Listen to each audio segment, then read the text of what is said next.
But not everything this week was all about WWDC. For example, all the HTC U11 reviews are coming out as well, and we have a little guest here from HTC Source. Nick Gray has joined us in the Pocketnow weekly chat room. Hello to you, sir. Good day to you, and thank you for having me again. It's been a long time. It has been, so we needed to remedy that, and I really wish that Juan was here so that he could lend me his casual interview skills, but I think I'm going to have to be straight-laced and focused for this, because we have...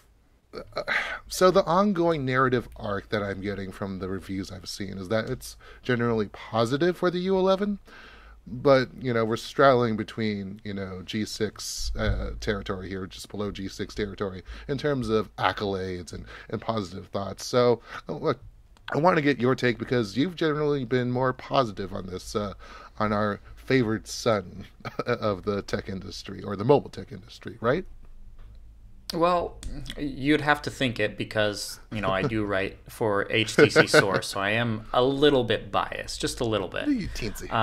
But no, I mean, as many of you guys know, I've written for a handful of different sites over the years. I've reviewed a lot of the main flagship devices for this year as well, and I've been really positive about the U11 simply because it's actually been a better device for me than the other flagships that have come out this year. Like, I'm actually finishing up my review for the Galaxy S8 right this week.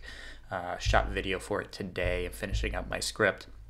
And I know I'm late on that, way late, but it is what it is.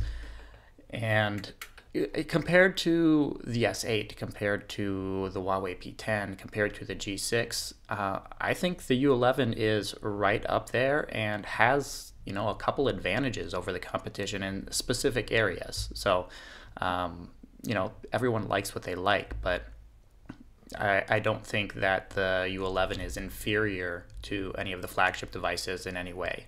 So I want to get to those advantages in just a second, but in terms of reviews, definitely check out HTC Sources. You did a damn good job on that one with the video, and also check out Pocketnow's.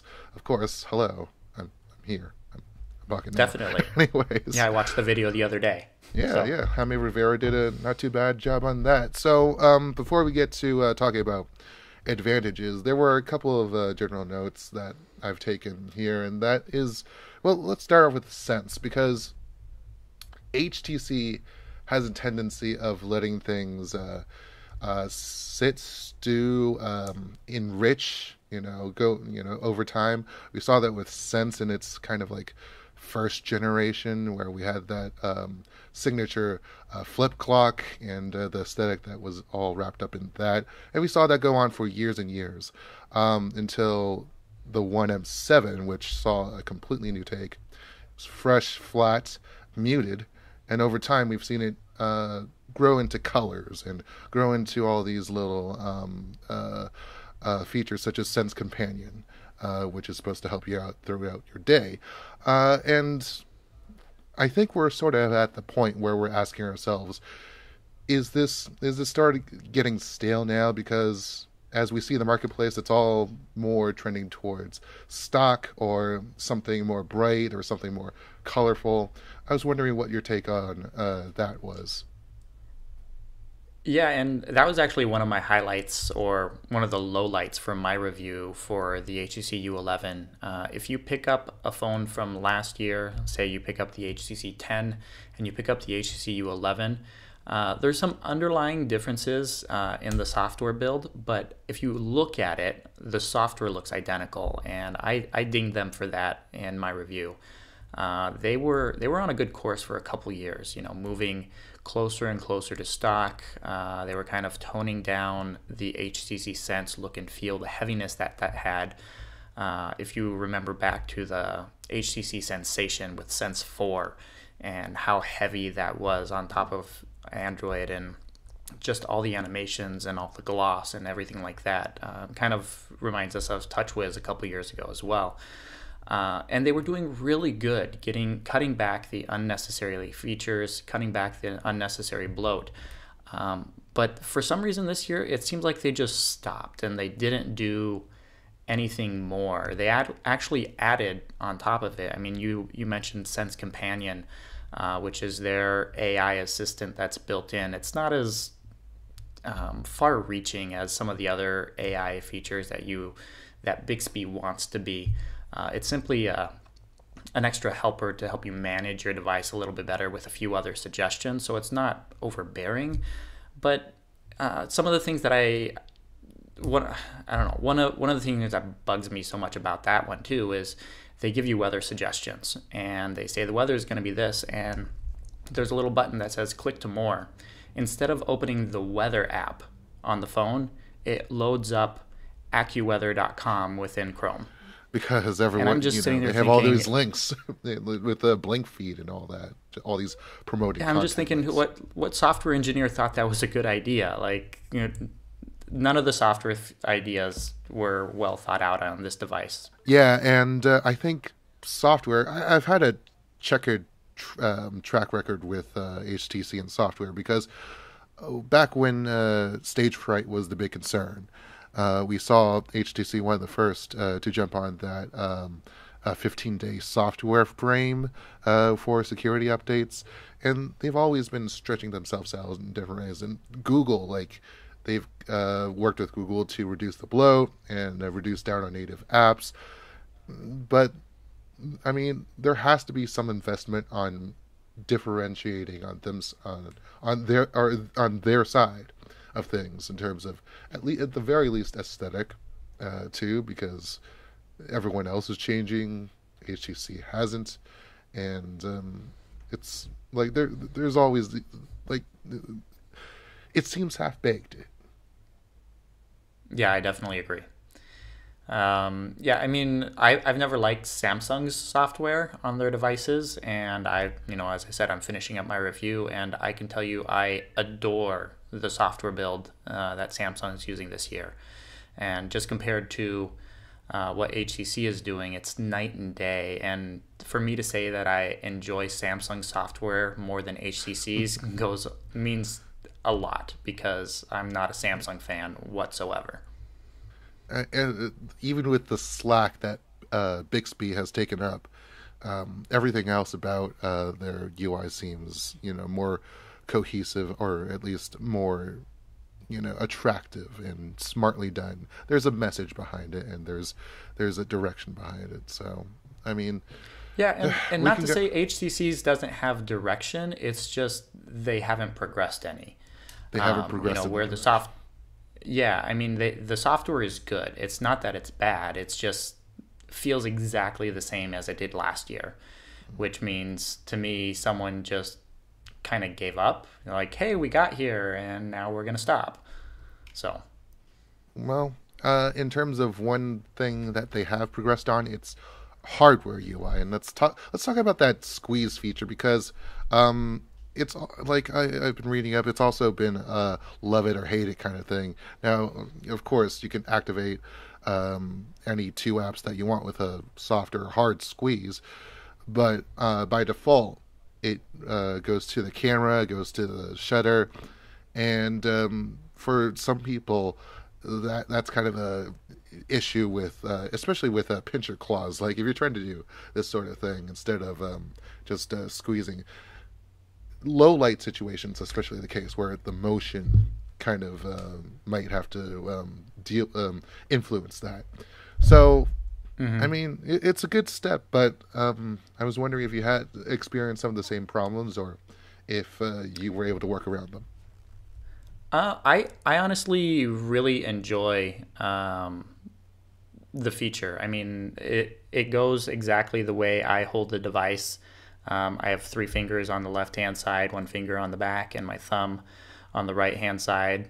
Just squeeze, and it opens up the camera. You're looking at the back side of my phone right now. But if I long squeeze, then it turns on the flash. I've had no issues. I know some people don't like it, and it's one of those features where it's not in the way. If you don't want to use it, you can just go to settings and turn it completely off. I probably had 13 to 15 comments on my video review of the phone people complaining, saying, "Oh my gosh, this feature is going to ruin my life. I don't want a smartphone I can squeeze."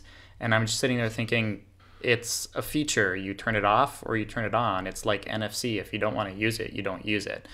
I think it's getting a little bit too much attention for what it is. It's not going to revolutionize the way that you use a phone. A lot of these features, you can get an app that, if you long press the volume rocker, you can turn on the camera or something like that. You can already do some of these things with other devices with different types of gestures.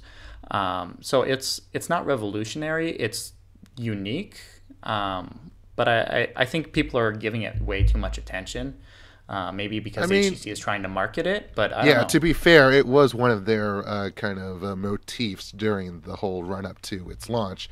And, it compares, like they talked about it during their press event in Taipei, where they had they mentioned the prototype video that was out, showed much more advanced features. Evan Blass put it out there, and it was like you could swipe the sides with capacitive sides. And there was a feeling that they couldn't produce that in time for today, in time for this year. Because I was at the launch event in Taipei, and I actually got to talk to some different people about it. And essentially, the video that leaked, there was actually multiple videos that leaked. One of them was kind of that concept video, just showing the phone with gestures, and then there was a pseudo commercial that came out which showed kind of the same functionality, but then with a UI that was controlled with gestures from the side. And for what I got the feeling was those were pitched as concepts for the higher ups in the company to say, hey, there's this type of technology, maybe we can build this. And it was never at the point of saying this is the phone that we are building, but kind of this is what we're going to try to implement. And obviously we know they weren't able to do it. What we have now is you squeeze a phone and it turns on some apps. It's nothing like what the video showed. But I think that's kind of what they're trying to work towards. So I don't know if the technology is not there now. I don't know if the software is not there now. Could be a combination of the two, but I got the feeling from a couple different people that I talked to that it's something that we might actually see in the future. I don't know if it's 1 year or 2 years, but it could be coming. It could become, but until that point, we're left with this, and I think which is kind of a disappointment after seeing those videos. It is, but I was about to go into a point where us cognoscenti are kind of spoiled by insight and leaks like this, and it's not really fair to have that in comparison when editorializing on this kind of stuff, especially when the end consumer has no interest in sausage making for all intents and purposes. So well, I will say this: everybody people in the industry and people who don't follow smartphone news all the time and knew about whatever HTC was trying to work on, every time I've shown somebody that I can squeeze my phone and it launches the camera app from the device being off and locked, they're like, oh my gosh, that's amazing. And you let them do it. You're like, what do you do? Are there special, some people thought the side of the phone had to be rubber or something for them to squeeze it. So everyone who's seen it in person likes the concept. I don't know they would buy a phone because of it, but it's something that kind of resonates with users. That's something that nobody else has, which is a good thing for HTC because there's really no other unique feature that sets this device apart from whatever else is on the market right now. Indeed. I do want to get some thoughts on boom sound, on at least the whole audio situation too, because that's kind of a complex mix. So, boom sound.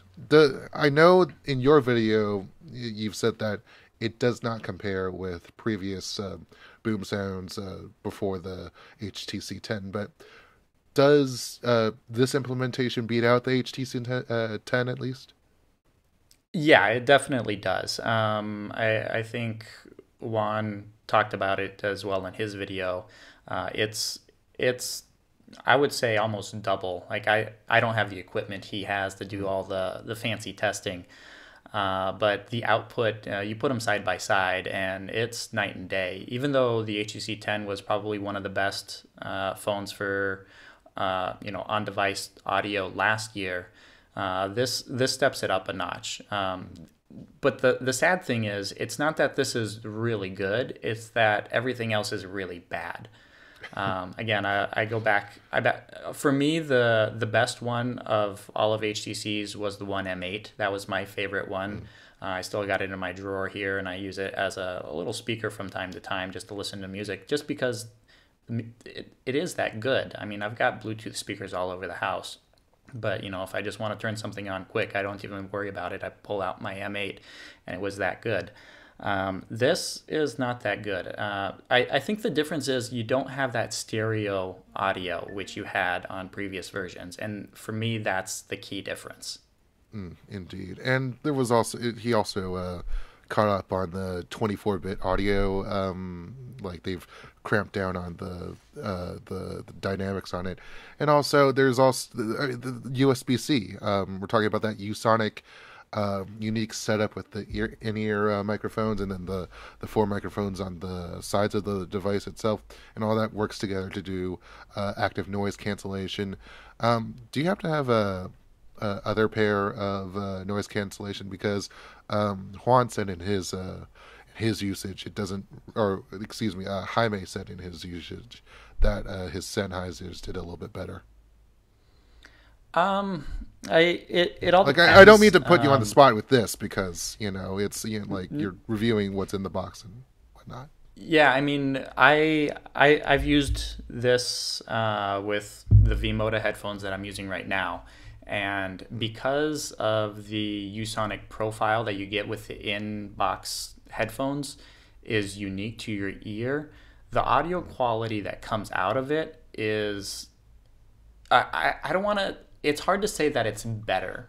It's different. And it's different in a way where when you're putting in earbuds into your ears, you typically feel that the music is inside your head, versus when you put on, something over your ears, you feel like you're immersed in the music. And what you get with the Usonic is more of that feeling. Like, it's not that the music is just jammed into your ears and, it's blasting loud. It feels like you're stepping away from the music a little bit, and you're getting more, I don't want to call it virtual surround sound, but it's something like that. I gave it to a friend of mine who does audio stuff all the time, and he said his words were, you get a wider sound stage. Mm-hmm. And I don't know particularly what that means in his world, but it kind of goes to what I was feeling. Like, it's not in your head, it's there, and the profile is different, so that the audio's coming into your eardrums just a little bit different to make it sound bigger. Okay, so you definitely have more of a proper atmosphere that at least gets blocked out with active noise cancellation as well. And all of that, like, I want to wrap this up into how HTC treats audio, its legacy in it, because we've, Boom Sound was their main trunk of things before they've differentiated and played around, because there are so many brands out there that are going to be working with, Samsung just picked up Harman, and Apple has Beats, and I'm not sure if the way they wanted to differentiate was I thought Boom Sound was enough. I thought that was going to be the thing for them. Mm-hmm. And I don't think, it's nice to have active noise canceling right in the box, but I don't think it was necessary for HTC to put that in as thing was moving forward. Yeah, and that's one of the things, like so HTC said multiple times that these were the first noise canceling USB-C headphones, and I was just shaking my head, and I was like, no guys, you did this last year with the HTC 10, and you sold $200 headphones on your website. I forget who who was selling them. They actually sell them still. I think it was a JBL Reflect-Aware. Yeah, the JBL ones. And I'm like, you're not the first. JBL made them for you last year. But the difference is, like, these are really good headphones. If you buy them separately, I think they're $39 or $49 if you need to buy a replacement. But as far as in-box headphones, these are probably the best in-box headphones I've ever used, besides the Beats headphones that HTC gave away with one of their Verizon phones, 4 or 5 years ago. I forget which. DNA? It could have been the DNA. I can't remember, but they were $130 Beats headphones that came in the box. So other than that, I mean, this is, if you want a good in the box or value for your money, I definitely think it's worth it. I can definitely say they are much better than the in-box headphones that are custom tuned that come with the Samsung Galaxy S8. It makes those sound like they're, $5 knockoff headphones. I mean, they have. It's good to know then that at least they're playing at least this game correctly, if they're going to be playing in it at all. So yeah, that's a positive. I mean, I'm kind of so the one thing that's disappointing with this all, if you pick up the HTC 10, you can get this same Usonic profile that you get with the U11, but you have to do it manually. What HTC did with the U11 is that the manual option is no longer available. So with the HTC 10, I can use these VModa headphones I have right here and create the Usonic profile that I want. I cannot do it with the HTC U11 with the USB-C to 3.5 millimeter headphone dongle. The option is not there, and they simply turned it off. I don't know why. I don't know if it's coming with a future update. I actually need to email a couple people at HTC to see if there was a specific reason why they did, which for me, that's kind of disappointing, because that was a main feature with the HTC 10, that you could create the profile yourself. That indeed sounds dumb, and yeah, definitely get on that response back. Yeah, I'll let you guys know. Yeah, please. So I think, in terms of all the bashing that I've done on the HTC U11, I think, it's still overall a good device, and the camera seems to be doing its job properly. But is there any overlooked aspect, you think, that has gone relatively unnoticed by us reviewers?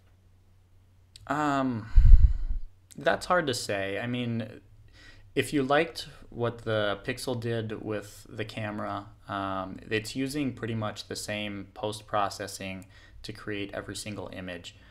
So if you liked images from the Pixel, you'll definitely like this. The advantage this has is that it does have optical image stabilization. So your video is going to be smoother than it is on the Pixel. It's got that neat 360 audio with audio zoom when you're recording video.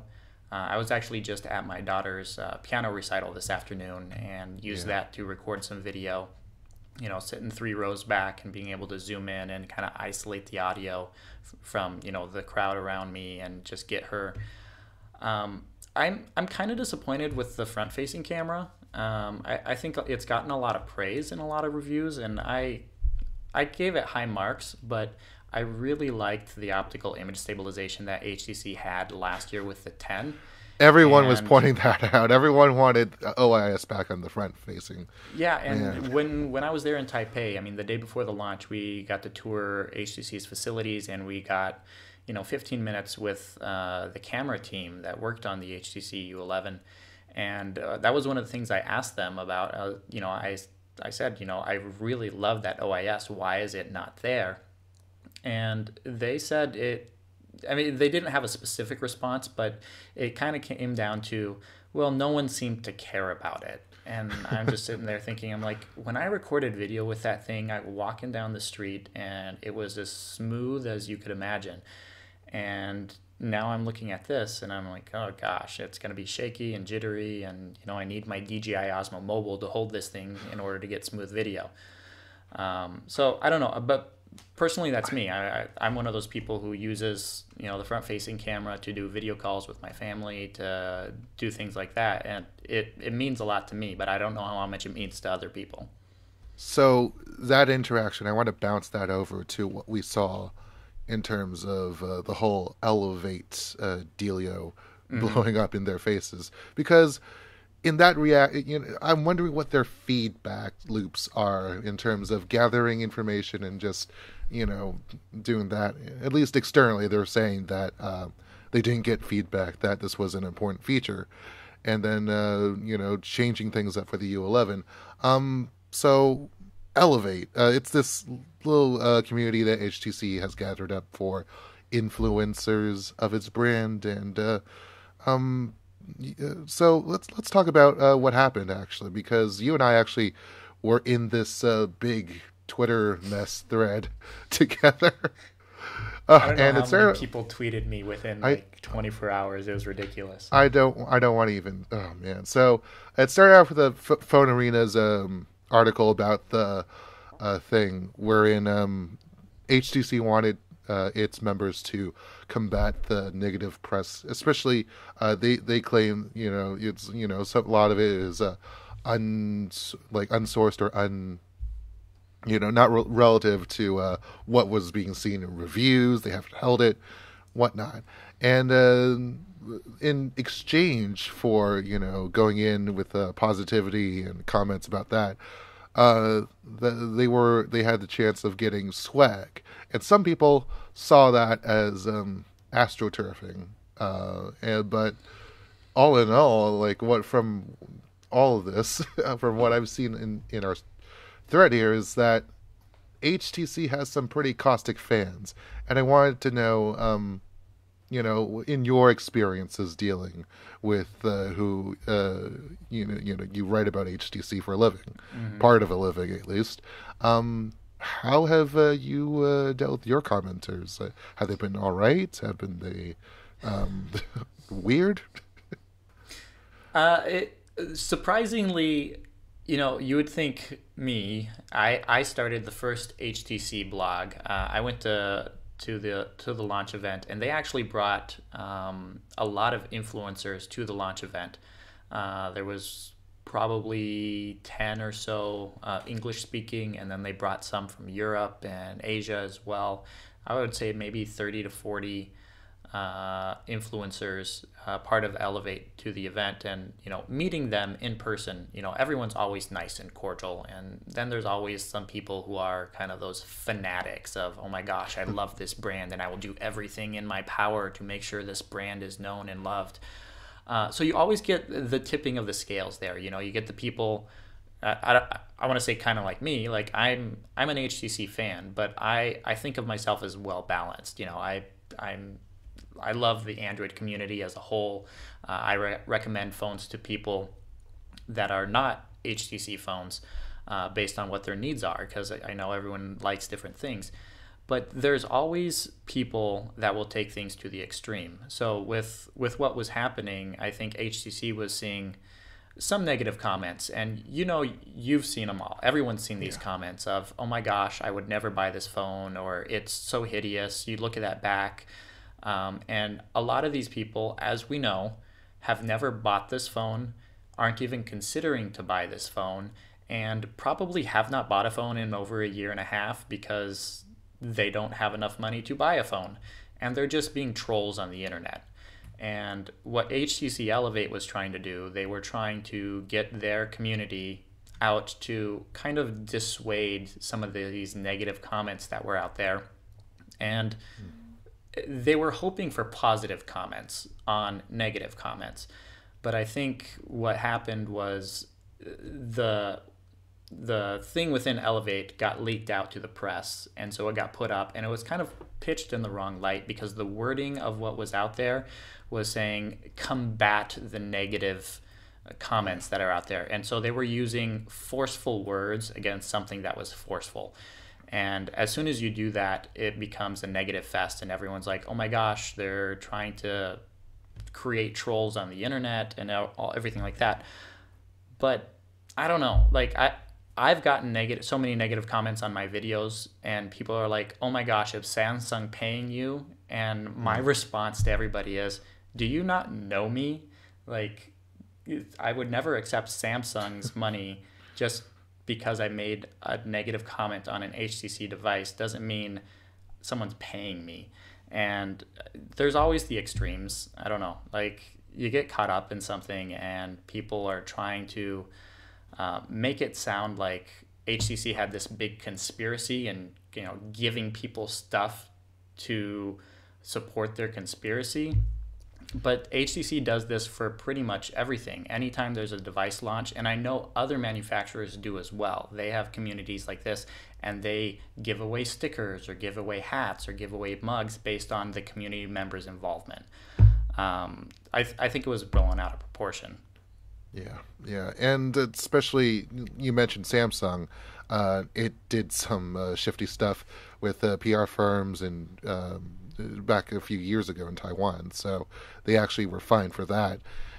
Let's not, compare apples to oranges, but I can understand HTC in terms of wanting to get that first impression, especially when their marketing dollars just aren't there in terms of TV, in terms of traditional formats. So they wanted to at least do something online where you never fight YouTube comments, even in 2017, where the situation has improved. You don't fight YouTube comments. So no, the best you can do in fighting YouTube comments is hitting the delete button.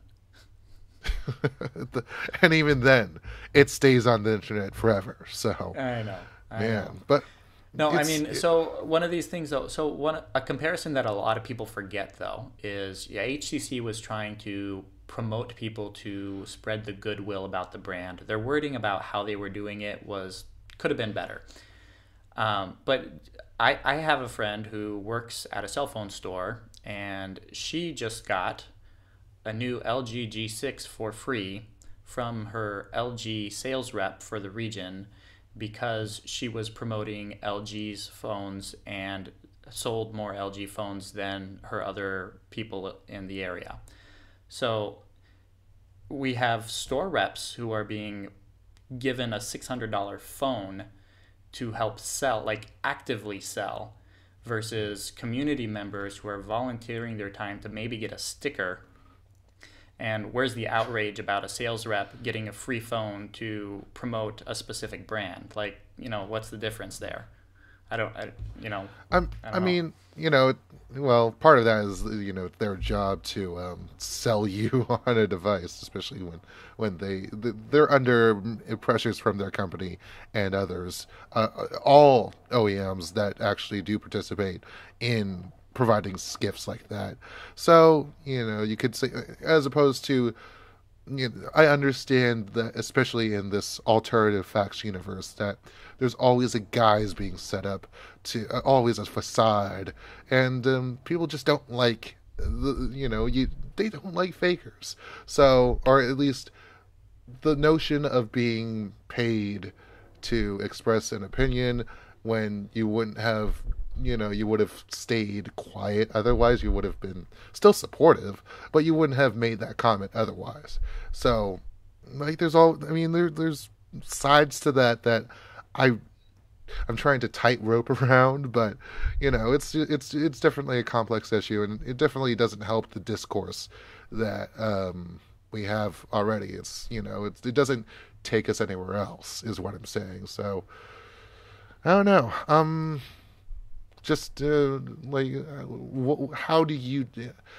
are just general good rules in terms of actually dealing with the extremes of this?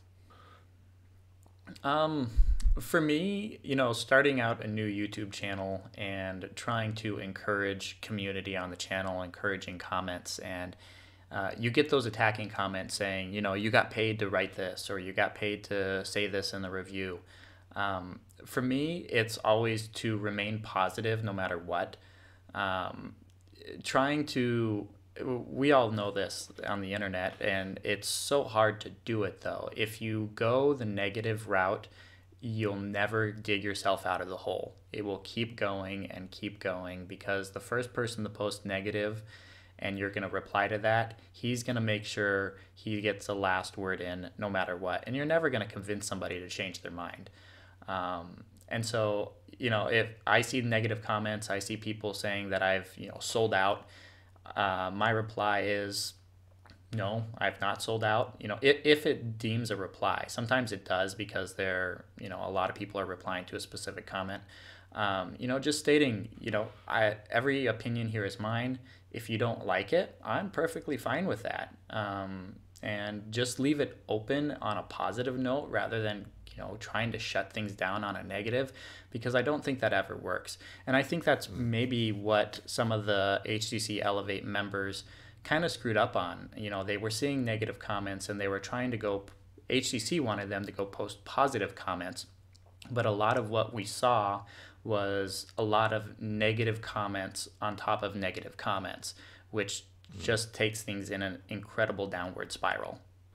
And when you get the disproportionate, outrage upon outrage, it doesn't help either. So Yeah. I do. It's ridiculous. Yeah, indeed. I do want to not leave us in any sort of negative mood. So I want to ask, how are you enjoying your last days of Italy and your last days of just being there? Because you've lived there for the past year plus, and you're trading out nice Mediterranean sunsets for something else. My days here are limited. July 27th, we are heading back to the States. We moved here in October of 2015. For those who don't know, I actually grew up in Italy. Once I graduated high school, I moved back to the States, stayed back in the States for 15 years before coming back here. Italy is wonderful. You can't imagine how good the food is, how good the culture is, how good life is. But we're gonna be packing up and heading back. Our house is in shambles right now because we're trying to sell furniture, packing up everything. Just a little bit crazy. Indeed. But I think throughout all this, you've been much like HTC in that you are quietly brilliant, and I'd like to thank you for lending some of that quiet brilliance over to our show. Really appreciate it, especially on a week like this. Thank you so much. My pleasure. Thanks for having me.